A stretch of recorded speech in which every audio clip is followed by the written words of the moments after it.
Hello guys, magandang umaga. May ikukuwento lang ako about do sa pagbalik nung sakit ng tiyan ko, 'no. Yung 'di ba may GERD nga ako as, napakatagalan ng panahon. Yung mga vlog na ginagawa ko dati is about GERD, anxiety, depression. Yun, isa sa mga nagiging problema, kalimitan ng mga nagkakaroon ng GERD, acid reflux ay yung H. pylori. Kaya may mga video ako na about sa H. pylori. Ngayon, ang kwento ko,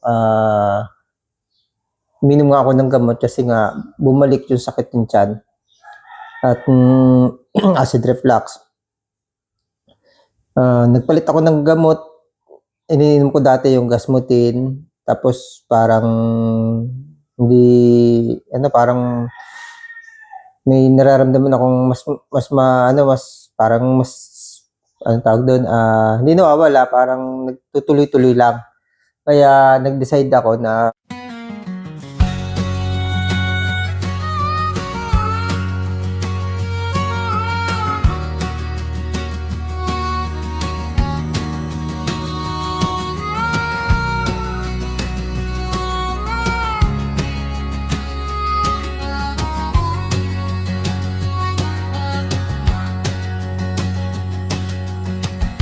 maglagay ng time na dapat ay mag-relax.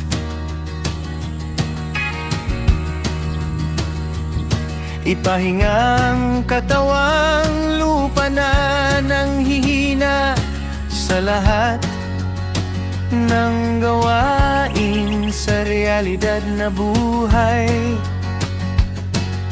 Dito sa teres ng reality house, sa reality, tank ng Arabella Garden.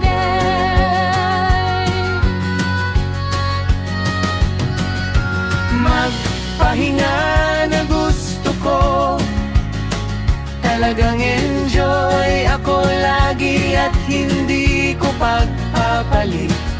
Saan man ako pumunta, ang kamsit na ito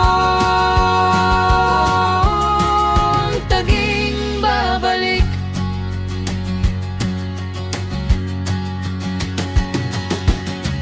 Babalikan ang Arabella Garden sa Philippine reality.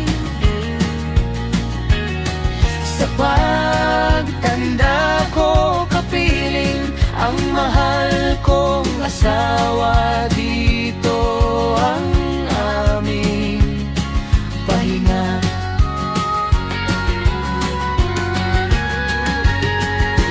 Sa terrace ng Camp Reality ng Arabella Garden, sa Philippiality ang aming kaagapay sa bawat hamon ng buhay.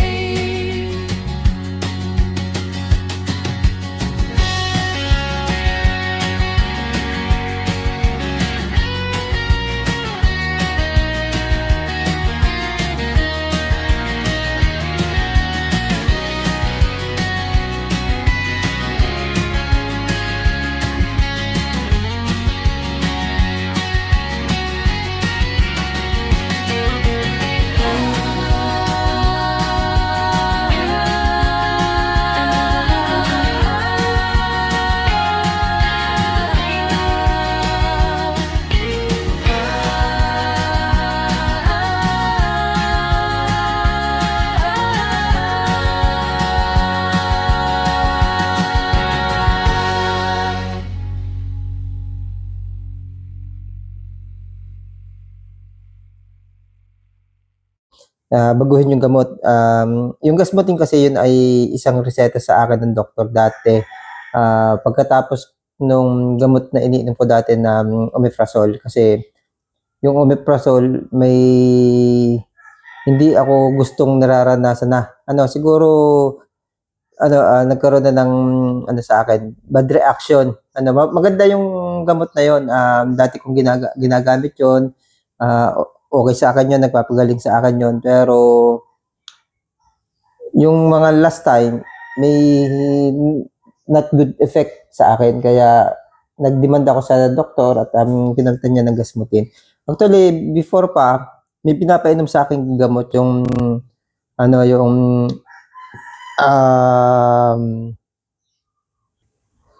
Businti. Pinapainom sa akin Businti. Medyo mahal lang yung presyo pero mahusay na gamot kaya hindi ko nabibili. Doon ako nagtsatsaga sa mas mura. Yun. Kaya nitong last na naranasan ko yung paghapti, pag sakit, pagkirot ng tiyan, pag-init, marami naman kasing sintomas ang GERD. Nagpalit ako ng Businti, yung mas mahal kasi hindi ko i-try yung omeprazole kasi baka mamaya ganun pa rin yung reaction sa akin. Kaya hindi ko muna trinay na yun ang inumin.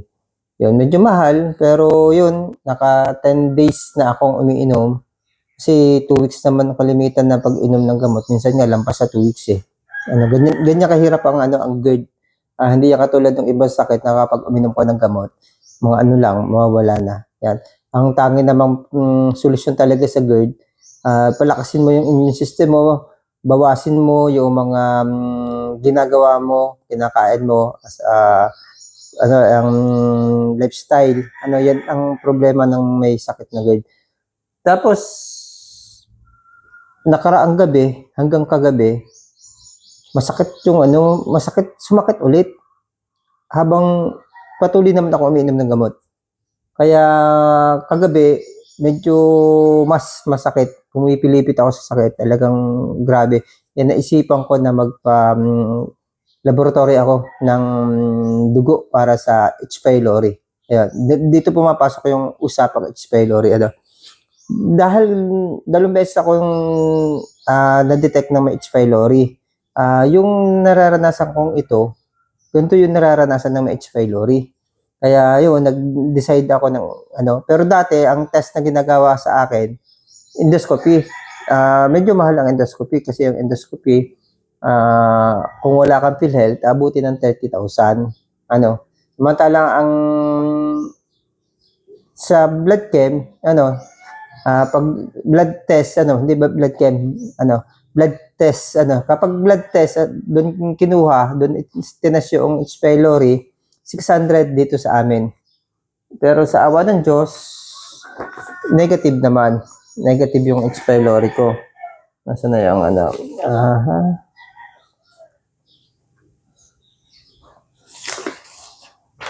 Yan. Negative ito, negative.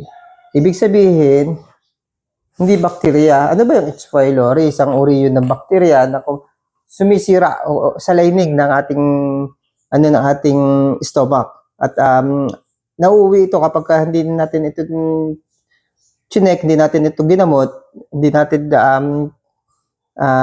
inayos yung kondisyon nito. Dahil yung bakterya, kinakain nito yung lining, posibleng mabutas yung ating stomach. Delikado. Delikado kapag nabutas yung stomach o kaya nagasgasan ng stomach kasi dito mauwi yung ulcer. Tapos kung minalas tayo, nagiging cause din yan ng cancer, yung dahil ng H. pylori. Nagkakaroon tayo ng Barrett. Ako naman, dati nagkaroon ako ng Barrett. Ngayon, inaalagaan ko na siya pagka ganito. Nagpa-test na ako para sigurado ako kung may H. pylori, pupunta ako ng doktor. Actually, mga kaibigan, hindi ako napunta ng doktor pa. Kasi nagpa-test muna ako. Kasi mahal din naman kung pupunta ka ng doktor. Mahal din naman yung pagpapacheck up. Kaya ginawa ko, inuna ko nitong test. Kung magpa-positive ako, saka ako pupunta sa ating doktor para mabigyan ako, maresetahan ako ng gamot, antibiotic. Matagal lang inuman ng antibiotic ng H. pylori. Ganun higpit ang bakteryang ito. no, napakatagal lang inuman ng antibiotic tapos dalawang klaseng antibiotic ang pinagsasabay. Ganun katindi ang ang Helicobacter Helicobacter ba ang tawag doon yung sa H. pylori. Yan. Yun, negative naman, kaya okay. Nasa isip ko na lang dahil malamig ang panahon ngayon, malamang kahit umiinom ako ng sa acid reflux, sumabay yung yung napasok ng lamig yung tiyan. Kaya siguro ganun yung pakiramdam ko, umiikot, nagkaroon ng kabag. Kasi utot ng utot utot ng utot, dighay ng dighay, na mahapdi. Kasi ang kabag mahapdi yan gumagalaw yun gumagalaw sa tiyan. Talaga mahapdi yung yun siguro, yun lang siguro ang dahilan na sumabay doon sa may acid reflux pa rin ako. Hindi pa rin tapos yung inuman ko ng gamot para doon. Yan, digay ako ng digay, utot ako ng utot. Ngayon, ramdam ko pa, syempre, kagabi nga, pinahirapan ako. Bumili na lang ako ng luya. Iinuman ko ng luya. Yan, yung tsa, pwede din. Tsa. Pero sa ganitong kondisyon, kahit doon sa tsa, kita nyo naman, dami kong tsa, dami kong tea.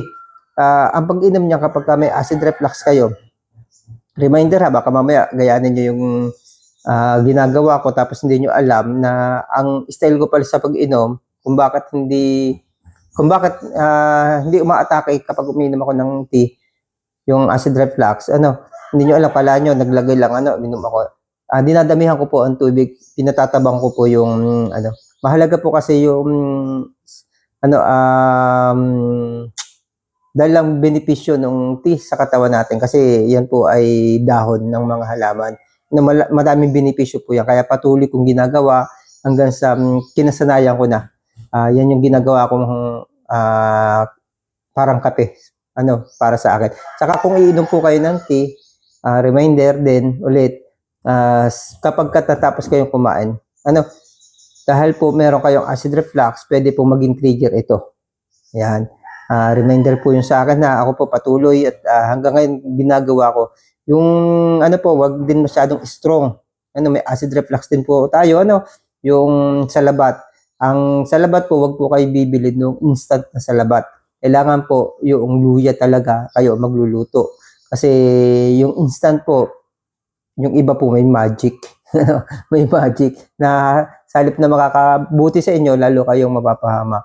Basta ang pag-inom po ng mga ganitong uri, kahit po yung mga dahon-dahon na iniinom nyo na fresh, kailangan po ay maraming tubig, hindi po masyadong strong ang lasa kasi delikado po sa acid reflux.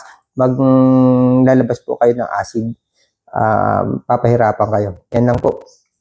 Tapos, siyempre itatanong sa akin, ano ba yung pagkain kapag may acid reflux? Yan. Kasi inyo po yung kung anong gusto nyo pagkain na gulay, ganyan. Okay lang. Ako papakita ko sa inyo yung aking prepare ngayon, tanghali na kasi. Saan yung relo natin? Yun. Hindi kita yan. 11:45. Yan. Magpiprepare ako ng pagkain kasi tanghali na rin ako kumain ngayon. Kaunti lang kasi yung kinain ko sa kaninang umagang bago ako nagpunta sa laboratory. Tapos pagbalik ko ngayon, kumain ulit ako. Pagka kasi konti-konti lang pagka may problema sa good, konti-konti lang kain. Pero napakatagal ko na pong hindi na-atake. Sobrang tagal na, naninibago nga po ako doon sa pagsakit ng tiyan. Tsaka naninibago din ako sa pag-inom ng gamot. Hindi matagal na. Kahit 2 taon na po akong hindi na-atake ng matindi. Dati, paminsan-minsan na-atake ako ng matindi. Nawala talaga yun. As in, dun sa mga nanonood sa akin dati, lagi kong kinukwento yan. Nawala. Pero ngayon, baka magtanong, bakit bumalik? Siyempre, wala pong perfectong pamumuhay. Wala pong forever. Habang tumatagal po, tumatanda tayo, humihina yung resistensya natin, madali tayo pasukan ng sakit, nagiging trigger po yun para sa atin. At yun, bumababa ang vitamins ng katawan natin. Kahit napigilan natin pagkain ng bawal, hindi natin alam na meron pa rin bawal doon sa iba't pa natin ginagawa. Yung paglanghap natin ng hangin, hindi na rin po sariwa yan. Marami na rin pong chemical. Yan po yung yung way po ng trabaho natin. Pwede pong maka-stress sa atin at isa po yun sa mga magbibigay, magdudulot ng problema o trigger para sa ating good. Wala pong forever. Lahat po tayo babalik at babalik diyan kung meron ka na pong ganyang problema o kondisyong pangkalusugan. Yan, papakita ko sa inyo yung aking linuluto. At lulutuin pa lang. Lulutuan pa lang. Na ko na ito, na prepare ko na, isasalang ko na lang. Yan, syempre, magugulay tayo. Ito po, ang pampapasim ko, kalamansi. Ilan lang yan, kasi hindi pwede masyadong maasim. Kasi nga meron tayong problema. Meron akong luya, isang sili, sibuyas, kamatis, bawang. Lahat ito ay kapag inalam natin yung mga bawal o limitadong pagkain sa may GERD, kasama ito. Kasama ito. Pero dapat limitado lang din yung gagamitin natin. Hindi naman sinasabi doon na bawal, wag mo nang kakainin.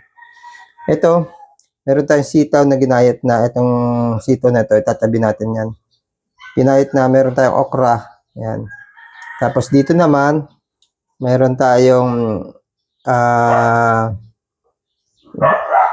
talong. Ayan. Tapos, ang tawag dito, labanus. Dahon ng, talbos po ito ng, ng kalabasa. Nakita nyo naman yung mga kalabasa dyan, tuloy pa rin ang saka bulaklak ng kalabasa. Ang pampapalasa po natin dyan, syempre, patis. Patis, lagyan natin ng paminta. Bukod dyan, bumili ako ng konti lang, pampalasa lang talaga. Yan.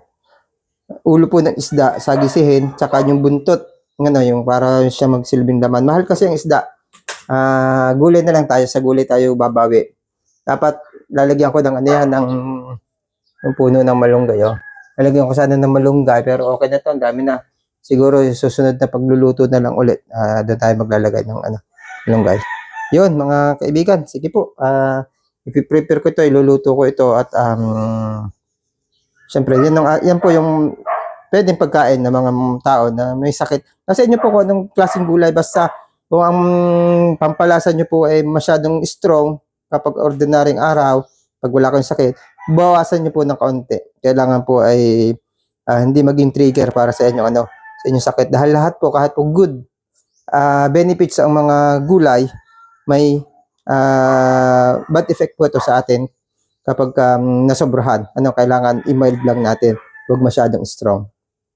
Yun mga kaibigan, na isa lang ko na inuna ko yung yung kamatis at saka yung luya, sibuyas. Pinapakuluan ko muna, pagka kumulo na yun, saka ko lalagay yung yung ulo, yung panga ng isda na sakisin, saka yung buntot para pag okay na yun, saka ko sasusunod yung mga gulay. Yun, kung napansin nyo mga kaibigan, kung napansin nyo yung ako, habang binibigay ko yung kwento, habang binibigay ko yung storyang ganito, hindi ako haggard. Kulang ako. Kahit pa, siyempre katatapos lang ng test. Tatapos lang test, ibig sabihin, kaya ako ginawa ito, may nararamdaman akong masakit. Pero yun lang po talaga ang tama. Kailangan maging cool lang kayo, hindi kayo haggard, kasi dapat hindi nyo problemahin. Dahil kung magiging problema nyo yan, ang ginagawa nyo, mga kaibigan, ito ay isang paalaala sa inyo. Lubos kayong mahihirapan. Hindi mo mabago. Kasi nasa mindset po natin. Nung una, ganyan din po ako sa inyo. Takot na takot ako.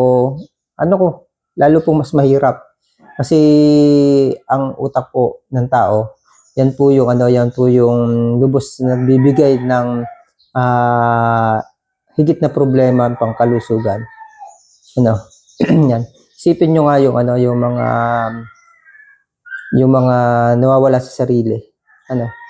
Yung mga tao nawawala sa sarili. Kita nyo, kahit ulanin, arawin, dungisin sila, hindi sila lubos na nagkakaroon ng iba pang problema kundi yung kondisyon nila sa pag-iisip.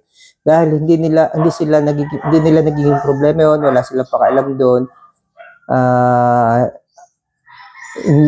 Kung may nararamdaman sila, hindi nila pinapansin. Normal lang yung sa kondisyon yung nangyayari sa kanila. Kaya hindi sila nagkakasakit ng iba bukod doon sa pag-iisip nila. Ganun. Malaki yung factor, malaki yung dahilan kapag sinasamahan natin ng takot. Stress po kasi yon. Kapag po ganun, mas bababa yung immune system natin, mas madali po tayong pasukan ng iba pang kondisyon. Kapag pinasukan tayo ng ibang sakit, lalo pa tayo matatakot. Lalo na yun, higit na matatakot tayo. Kakapitan na naman tayo ng iba pang sakit. Kaya nangyayari, tingin natin sa sarili, bakit tayo sakitin? Kasi dahil ang sa takot, stress tayo. Yan po. Yan. Kailangan panatilihin natin na kahit pag naging positive to, ganito pa rin yung magiging reaction ko. Siyempre, kailangan ko lang pumunta sa doktor para mabigyan ng reseta. Yun lang. Wala, negative, mas maganda kasi hindi na ako gagastos. Yun lang po. Kailangan makita ko agad yan kung ano yan para masolusyonan. Hindi natin kailangan maging stress, hindi natin kailangan masyadong problemahin kasi pagka yun ang ginawa natin, katulad ng nangyayari po sa inyo. Ayan, kung ano yung nangyayari sa inyo, dahil na-stress kayo, nalilito kayo sa kondisyon na meron kayo, ganyan, yung nararamdaman mo, kaibigan. Yan, ganyan ako dati, pero ngayon, hindi ako ganyan. Kasi nga, kinokontrol ko yung utak ko. Nakokontrol ko yung utak ko na yun. Ayos lang yan. Normal yan, lalo na kung umiidad. Sa pamumuhay natin yan, normal yan nararamdaman natin kasi yan ay dala ng ating lifestyle. Malaki yung nagiging problema natin dahil sa lifestyle natin. Kaya, ang gagawin natin, kulang tayo. Kasi kung hindi tayo magiging cool, mas parami mararamdaman natin hirap kasi bumababa ang immune system, magkakasakit tayo ng ibang sakit. Mas matatakot tayo, sasabihin natin sa sarili natin, bakit kaya ako sakitin? Ano kaya nangyayari sa akin? Yun. Okay, kakain ako maya-maya. Yan na, mga kaibigan. Luto na yung ating sinigang na gulay ng pampalasa, ulo ng sagising isda at saka buntot. Isang buntot at saka kabiak na ulo ng sagising isda. Okay?